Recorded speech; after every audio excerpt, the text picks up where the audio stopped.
આજે આપણે બનાવીએ છીએ સુરતનો વેજ ગોટાળો. પહેલાં આપણે ઓઇલ લઈ લીધું છે, હવે અંદર ધાણા જીરું,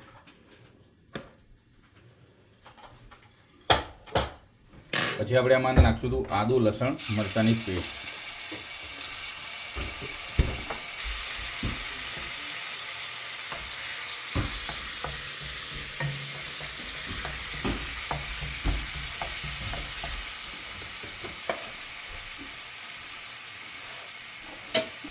પછી આમાં આપણે નાખશું સ્પ્રિંગ ઓનિયન. આમાં બધું ગ્રીન જ આવશે એટલે ગ્રીન ગોટાળો. કેટલી સ્પ્રિંગ ઓનિયન લઈશું આપણે? એ તમારે કઈ રીતે લેવાની, 1 kg લો, 1 kg લો. પછી આપણે જો કે 1 વાટકી લીલું લસણ લીધું છે, શિયાળામાં સેહત માટે બહુ સારું છે.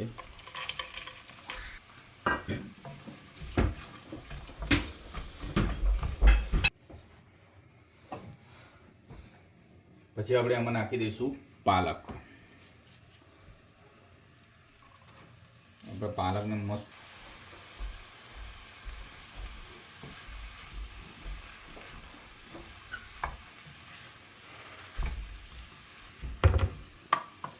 સુરતના લોકોને વધારે ભાવે ગોટાળો. હવે આપણે જરૂરિયાત પ્રમાણે સૂકા મસાલા નાખીશું.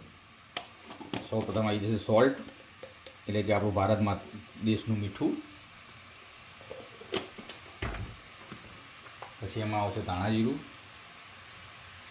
તમારે જરૂરિયાત પ્રમાણે નાખો. એમાં હલ્દી આવશે,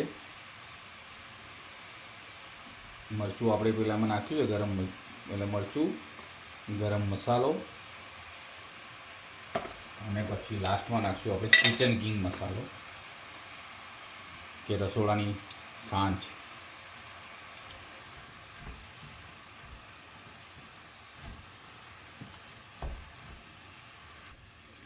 માં તમને ઓઇલ જરા ઓછું લાગે તો તમે બીજું એડ કરી શકો છો.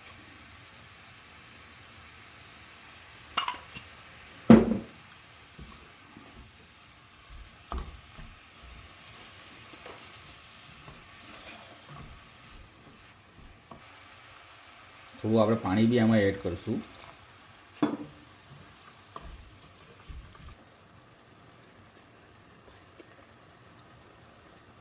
ઓકે, હવે આપણે એમાં પનીર નાખીશું.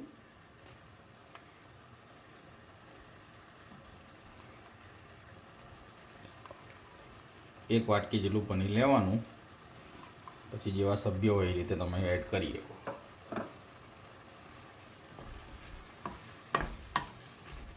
અને બરાબર મિક્સ થઈ જાય.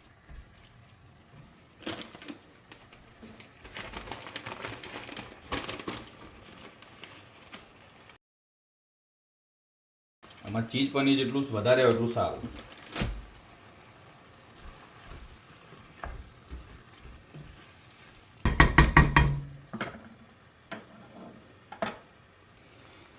ઓલમોસ્ટ આપણે થોડું ઘણું ચડી ગયું છે, આજુબાજુમાં તેલ ફૂટે એવું જોવાનું.